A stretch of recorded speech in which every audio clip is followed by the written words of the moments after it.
اور عرصے سے کہتا آ رہا ہوں کہ یہ جو ہماری نام نہاد اشرافیہ ہے جو ملک پر قابض ہے، ملک کو اپنا مقبوضہ بنائے ہوئے ہے، ملک میں اقتدار کی مسندوں پر یہ بندروں کی طرح اچھل کود رہے ہیں، تو یہ پاکستان کی قوم کے ساتھ بھیانک مذاق ہے۔ دیکھیے، آپ نے ابھی بلاول کا ذکر کیا، یہ وہ صاحبزادے ہیں جو پاکستان کا اگلا وزیر اعظم ہونے کے امیدوار ہیں۔ آپ اپنی قیادت کا معیار دیکھیں کہ ایک طرف مریم نواز امیدوار ہیں وزارت عظمیٰ کی، تو دوسری طرف بلاول بھٹو، اور ان کے سرپرست کون ہیں؟ ان کے سرپرست وہ ہیں جو پاکستان کو اپنی جاگیر سمجھتے ہیں، اپنی وراثت میں ملی ہوئی جاگیر سمجھتے ہیں، اور وہ اس کے ساتھ کھلواڑ کر رہے ہیں۔ اب آپ دیکھیے، آپ کو نظر آ رہا ہے کہ ملک کس تیزی سے تنزل کی طرف جا رہا ہے۔ میں کہتا ہوں یہ لوگ، وہ جو قرآن کہتا ہے کہ وہ لوگ ہیں جن کی آنکھیں ہوتی ہیں لیکن بصارت سے محروم ہوتی ہیں، کہ کان ہوتے ہیں لیکن سماعت سے محروم ہوتے ہیں۔ تو یہ وہ لوگ ہیں، یہ وہ اشرافیہ ہے جو اپنے آپ کو پاکستان کا مالک و مختار سمجھتی ہے، اور پاکستانی قوم کے ساتھ وہ مذاق کر رہی ہے جس کا انجام انتہائی عبرتناک ہونے والا ہے۔ اور اسپیشلی غوری صاحب، اگر آپ یہ دیکھیں کہ جو سینسٹیوٹی ہے اس علاقے کی، اس کو اگر مد نظر رکھا جائے تو پھر تو ہمیں بہت زیادہ، میرا خیال ہے کہ اس چیز کا ہمیں خیال رکھنا چاہیے کہ وہاں پہ کوئی اس طرح کی معاملات ہمیں ہونے ہی نہیں دینے چاہیے۔ کسانہ صاحب، اگر بصیرت ہو، اگر دانش و فہم ہو، اگر حکمت ہو، تو پھر یہ ادراک ہوتا ہے کہ آپ کس طرح سے نشیب کی طرف جا رہے ہیں۔ یہ تو لوگ سمجھتے ہیں کہ ان کو اقتدار مل گیا، اور اقتدار بھی ملا کیسے؟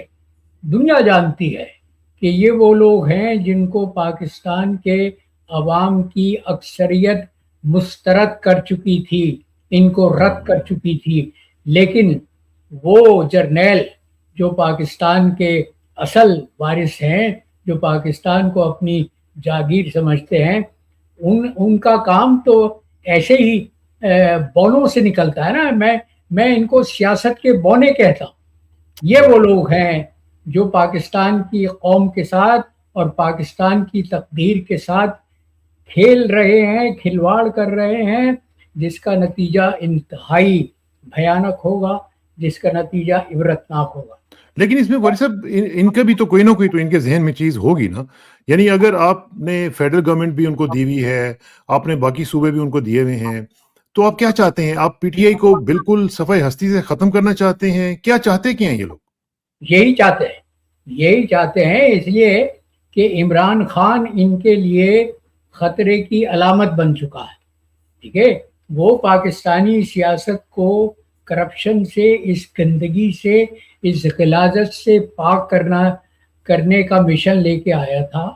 وہ، میں ہمیشہ سے یہ کہتا ہوں کہ اس کے لیے وزارت عظمیٰ اقتدار کا کھیل نہیں تھی، بلکہ وہ پاکستان کی سیاست کو ان غلیظ لوگوں سے پاک کرنا چاہتا تھا، لیکن ان غلیظ لوگوں نے مل کے سازش کی، اور ان کے سرپرست اصل جو مورد الزام ہیں وہ پاکستان کے جرنیل ہیں، جو آج سے نہیں بلکہ گزشتہ 70 برس سے پاکستان کی تقدیر کے مالک و مختار بنے ہوئے۔ انتہائی افسوس کی بات ہے، اور ساتھ ساتھ اب ہم دیکھ رہے ہیں کہ جو کے پی کی سچویشن ہے وہ بھی ورسن ہوتی چلی جا رہی ہے۔ وہاں پہ ایک سٹیبل گورنمنٹ موجود تھی، اب ان کے خلاف بھی وزیر اعلیٰ جو افریدی ہیں ان کے خلاف بھی ایک کیمپین چل رہی ہے، وہاں پہ بھی ان کو ڈسلوج کرنے کی کوشش کی جا رہی ہے۔ یہ عجیب صورتحال ہے۔ یہ بجائے اس کے کہ تھوڑا سا لوگوں کو سپیس دیں، میں حیران ہوں کہ بجائے اس کے کہ لوگوں کو تھوڑا سا سانس لینے کا موقع دیا جائے، ان کو کہا جائے کہ ٹھیک ہے بھائی، وہ پریشر کوکر والا معاملہ نہ ہو جائے، کہیں پھٹ ہی نہ جائے، تو لیکن میرا خیال ہے کہ کہیں بھی کسی بھی جگہ پہ یہ اس طرح کی کوئی فیلنگ موجود نہیں ہے کہ لوگوں کو سپیس دینی ہے۔ دیکھیے، ان کو شعور نہیں ہے کہ بلوچستان اور خیبر پختونخوا ہمارے دو حساس صوبے ہیں، جہاں بلوچستان میں تو ایک عرصے سے بغاوت کے شواہد آپ دیکھ رہے ہیں، دنیا دیکھ رہی ہے کہ بیرونی طاقتیں جو پاکستان کی دشمن ہیں، جو پاکستان کو آگے بڑھتا ہوا نہیں دیکھنا چاہتی، وہ سرپرستی کر رہے ہیں بلوچ تشدد پسندوں کی، انتہا پسندوں کی، دہشت گردوں کی.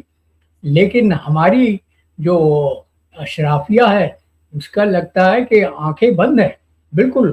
وہ جو غفلت نیند کے عالم میں لوگ چلتے ہیں نا، یہ وہ لوگ ہیں جو نیند کے عالم میں چل رہے ہیں، سلیپ واکنگ کر رہے ہیں، لیکن ان کو احساس نہیں ہے کہ اس کے نتائج کیا نکلیں گے. بہرحال یہ تو ہم دیکھ رہے ہیں کہ جو ساتھ ساتھ اس کا جو نتیجہ نکل رہا ہے وہ تو معیشت کی صورت میں نکل رہا ہے نا جی. پولیٹکس تو چھوڑیں، لیکن جو معیشت کے ساتھ ہو رہا ہے غوری صاحب، اس کو آپ بھی یہاں پہ پڑھ رہے ہیں. احسن اقبال نے بیان دیا ہے وہ انتہائی افسوسناک. اور لیکن وہ اگر ان میں ضمیر ان کا زندہ ہو، ان میں غیرت ہو، تو کابینہ سے مستعفی ہو جانا چاہیے.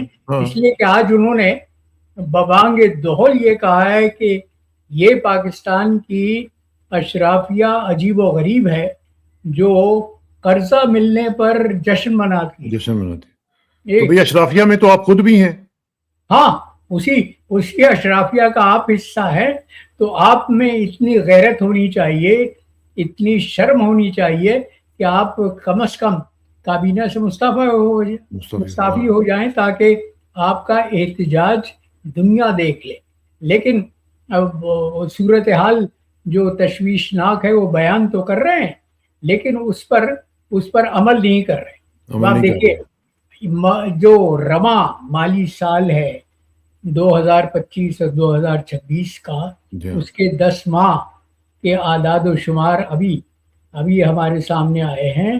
ان کے مطابق پاکستان کے جو بیلنس آف ٹریڈ، جو تجارتی خسارہ ہے، وہ 10 مہینوں میں 32 ارب ڈالر 32 بلین ڈالر کا ہے. اس لیے کہ ان 10 مہینوں میں آپ کی برآمدات تو 25 بلین سے آگے نہیں بڑھی، لیکن درآمدات جو امپورٹ ہیں وہ 57 بلین ڈالر کی ہے. اب آپ سوچئے کہ اس خسارے کو آپ کیسے پورا کریں گے؟ آپ پر قرضے کا بوجھ بڑھتا جا رہا ہے، لیکن کسی کو احساس نہیں ہے کہ پاکستان کی معیشت کی زبونحالی کا شکار ہے. اور برآمدات کیوں نہیں بڑھ رہی؟ برآمدات یوں نہیں بڑھ رہی کہ پاکستان کا ایکسپورٹر 40 سے 50% تک ٹیکس ادا کرتا ہے، جس کے مقابلے پر بنگلہ دیش کا ایکسپورٹر صرف 10 سے 15% ٹیکس ادا کرتا ہے. تو پھر تو ہم کمپٹیشن میں نہیں آ سکتے. ہاں آپ کیسے مقابلہ کریں گے عالمی منڈی میں؟ بڑے افسوس کی بات ہے. اچھا جی، ذرا تھوڑا سا بات کر لیتے ہیں اس کی ملاقات کی، جس کے بارے میں ہم بار بار تردید بھی کر رہے ہیں اور لوگوں سے بھی پوچھ کے بات کر رہے ہیں. کل ہمارے ساتھ جنرل طارق خان صاحب تھے، انہوں نے بھی کہا کہ ایسی کوئی بات نہیں ہے. اس سے پہلے بلکہ یہ ہفتہ 10 دن پہلے بھی یہ بات ہوئی تھی، اس وقت بھی میں نے ان سے کہا تھا کہ یہ اس طرح نہیں ہو سکتا.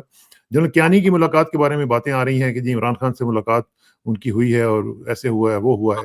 جنرل کیانی صاحب ویسے بھی اس وقت ان کی صحت بھی اس طرح نہیں ہے کہ وہ اس طرح کی چیزیں کر سکیں. اور پھر یہ کہ ان کے پاس جب تک کوئی مینڈیٹ نہیں ہوگا، میں نے کل بھی کہا تھا کہ وہ فشنگ ایکسپیڈیشن پہ نہیں جائیں گے، ان کے پاس کوئی مینڈیٹ ہوگا تو جائیں گے نا. تو وہ اب مینڈیٹ کسی کو دینے کے لیے تیار ہی نہیں ہے. تو یہ اس طرح کی جو ملاقات کی خبریں ہیں یہ کیوں پھیلائی جاتی ہیں؟ یہ صرف عوام کو لالی پاپ دینے کے لیے. ٹھیک ہے، ان کو اندازہ ہے، یہ کم از کم یہ اندازہ ہے کہ عوام میں ان کی مقبولیت اول تو کبھی تھی نہیں، جو تھوڑی بہت تھی وہ اس کا گراف دن بدن گرتا چلا جا رہا ہے. اس لیے کہ ان کی حرکتیں ایسی ہیں کہ عوام میں یہ کیسے مقبول ہو سکتے ہیں. آپ نے جو پاکستان کے عوام کا منتخب لیڈر تھا، جو رہنما، مقبول رہنما تھا، اس کو تو جھوٹے مقدمات میں، فرضی مقدمات میں گرفتار کیا ہوا ہے. اس کو قید و بند کی سہولتیں آپ دے رہے ہیں. قید تنہائی کی ایذا، جسے فرنگی دور میں بھی کم سے کم استعمال کیا جاتا تھا، وہ عمران خان کو اس قید تنہائی میں رکھا ہوا ہے. یہ سمجھتے ہیں کہ ان کو اپنے اعمال کا حساب کوئی نہیں دینا ہوگا. اور ساتھ دیکھیے کہ ان کی بیگم کو بھی، حالانکہ ان کا کیا قصور ہے. ہاں ان لیکن یہ پاکستان کی اسلامی جمہوریہ میں ایک معزز خاتون کے ساتھ جو ایک پردہ سابقہ خاتون. وزیر اعظم کی شریک حیات ہے اس کے ساتھ سلوک ہو رہا ہے، جبکہ اسلام نے آپ کو معلوم ہے کہ عورت کو جو درجہ دیا ہے، جو اس کے حقوق کی حفاظت کی ہے، تحفظ کیا ہے، وہ دنیا کے کسی اور مذہب میں، کسی اور معاشرے میں نہیں ملتا. Absolutely absolutely. اور اس کے باوجود ہم لوگ دیکھ رہے ہیں کہ ود امپیونٹی یہ سب کچھ ہو رہا ہے.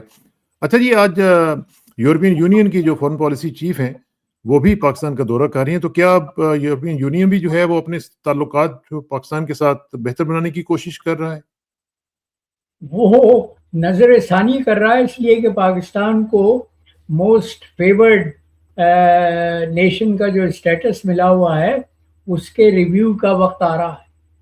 تو فارن پالیسی چیف اس لیے اسلام آباد میں آئی ہیں کہ وہ پاکستان کے حالات کا جائزہ لے سکیں اور اس کی روشنی میں یہ طے کریں کہ پاکستان کو یہ سہولت مستقبل میں بھی جاری رہے گی یا نہیں ہے.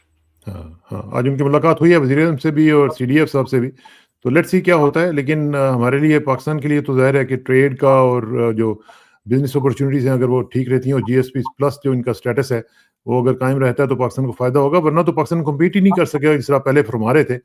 تو اب ذرا تھوڑا سا بات کر لیتے ہیں جس کے بارے میں جو ٹاکس رک گئی ہیں، سسپینڈ ہو گئی ہیں. ایران نے کہا جی کہ ہم ٹاکس نہیں کریں گے. تو اس میں جو ہم دیکھ رہے ہیں کہ لبنان کے اوپر براہ راست انہوں نے اٹیکس کیے ہوئے ہیں شروع، اور وہ اندر ہی بڑھتے چلے جا رہے ہیں. بلکہ آج تو پریزیڈنٹ ٹرمپ نے کہا جی کہ میری ملاقات ہوئی ہے، بات ہوئی ہے فون پہ بی بی سے، نیتن یاہو سے اور حزب اللہ والوں سے بھی، اور میں نے منع کر دیا کہ نو مور اسرائیلی ٹروپس ان بیروت.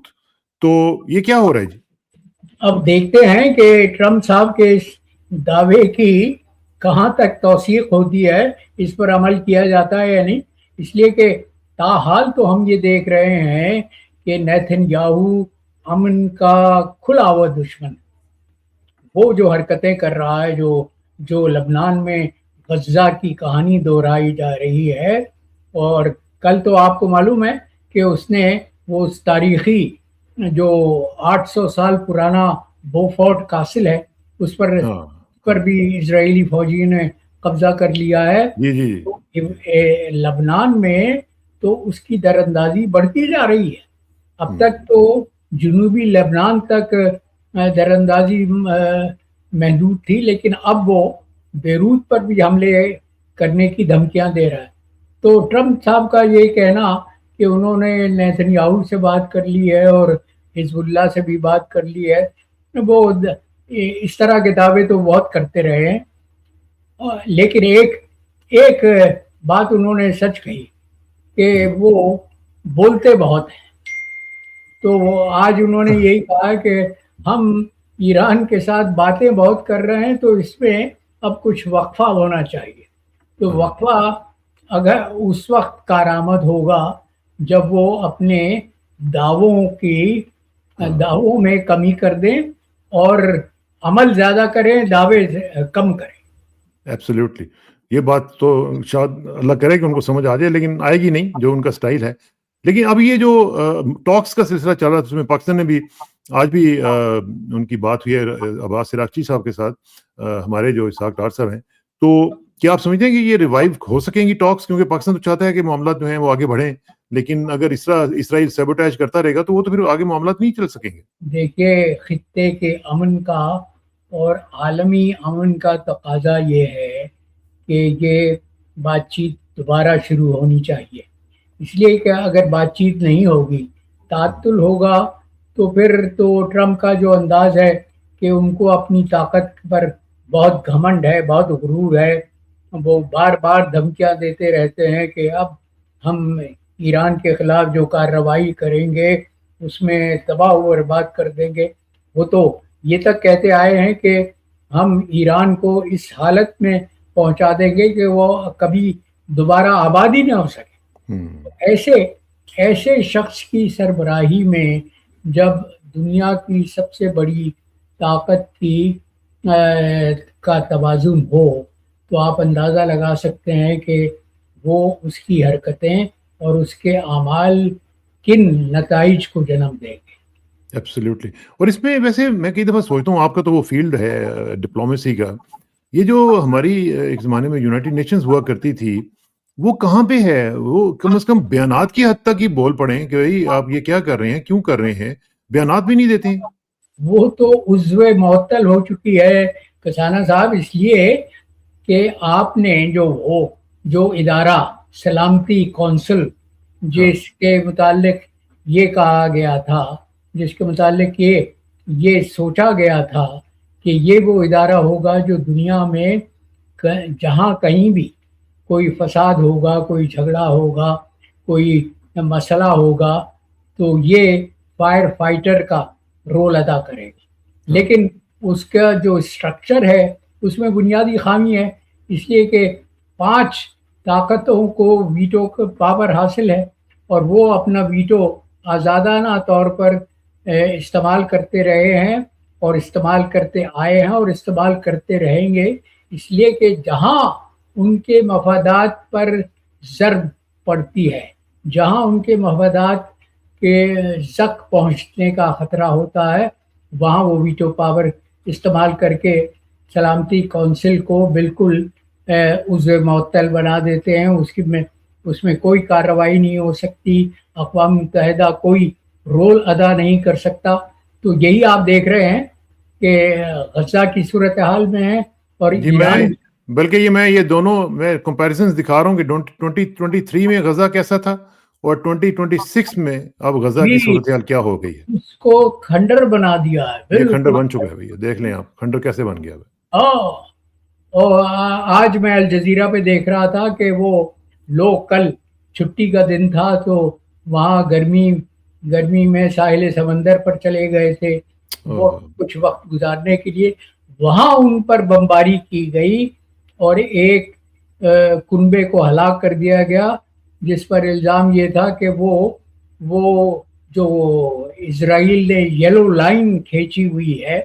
اور آپ نے نیتن یاہو کا وہ تازہ ترین بیان پڑھا، سنا؟ وہ یہ کہتا ہے کہ اب اسرائیل 70% غزہ پر قبضہ کر لے گا. جی ہاں انہوں نے اپنی فوج کو بھی کہہ دیا. 64% تو اس وقت تک ہو چکا ہے، جبکہ پچھلے اکتوبر میں جو معاہدہ ہوا تھا، جو امن معاہدہ ہوا تھا، جس کے تحت جنگ بندی ہوئی تھی، غزہ میں فسادات کم ہوئے تھے، بند ہوئے تھے، اس کا یہ کہنا تھا کہ اسرائیل صرف 53% غزہ کے علاقے پر اپنا تسلط رکھ سکتا ہے، لیکن وہ 53% بڑھ کے 64% ہو چکا ہے. اور آج وہ جو نیتن یاہو نے بیان دیا ہے تو وہ یہ چاہتا ہے کہ، اور یہ کہا ہے کہ رفتہ رفتہ ہم غزہ پر قبضہ کریں گے. تو 70% بھی کوئی آخری حد نہیں ہے. وہ تو دیکھیے نا، نیتن یاہو کا تو منصوبہ یہ ہے اول دن سے کہ وہ غزہ سے فلسطینیوں کو مجبور کرے کہ وہ نکل جائیں. ہاں، یہ تو ان کا پرانا خواب بھی ہے. لیکن اس میں ساتھ ساتھ ایک اور بھی بڑی کنسرننگ قسم کی خبر ہے، وہ یہ ہے کہ اب یہ امریکن کانگریس جو ہے وہ اس معاملے میں موو کر رہی ہے کہ اسرائیلی اور امریکی افواج جو ہیں ان کو بھی مرج کر دیا جائے. یہ کیسا ایک سلسلہ ہوگا، اور اگر ایسا ہوتا ہے تو یہ کتنا بڑا خطرہ ہوگا پورے ریجن کے لیے، بلکہ پوری دنیا کے لیے اور امن عالم کے لیے؟ کسانہ صاحب دیکھیے، صورتحال یہ ہے کہ اب تک تو بلی تھیلے میں ہے. دنیا جانتی ہے کہ امریکہ اور اسرائیل کے درمیان جو دفاعی تعاون ہے، جو مفاہمت ہے، جو گٹھ جوڑ ہے، وہ کس طرح کا ہے. میں پچھلے پروگرام میں آپ کو بتا رہا تھا کہ گزشتہ 2 برس میں، جب سے اکتوبر 2023 میں غزہ کا سلسلہ شروع ہوا ہے، اس وقت سے لے کر آج تک امریکہ صرف اسلحہ کی مد میں $22 بلین کی امداد